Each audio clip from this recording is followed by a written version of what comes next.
मगर उस आदमी ने फौरन क्रेडिट कार्ड निकाला और बोला, मैं डबल पेमेंट करूंगा, मुझे अभी के अभी सीट चाहिए। अब काउंटर पर मौजूद सभी मुलाजिम एक दूसरे को देखने लगे। उनकी नजरें फिर बूढ़े आदमी पर टिक गईं, जो खामोशी से खड़ा था।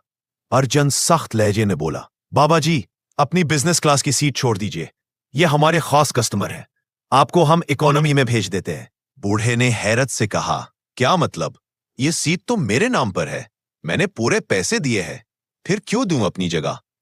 उसकी बात का जवाब सख्ती से दिया गया, बाबा जी, बिजनेस क्लास आप जैसे लोगों के लिए नहीं है, आपका हुलिया ही बता रहा है कि आप वहां फिट नहीं बैठेंगे।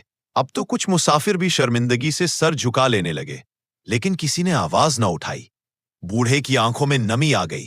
वो धीरे से बोला, मैंने पूरी जिंदगी मेहनत की है, पहली बार सोचा था कि जरा आराम से सफर करूंगा, लेकिन लगता है कि सुकून सिर्फ उनके लिए है जिनके पास ताकत और दौलत है।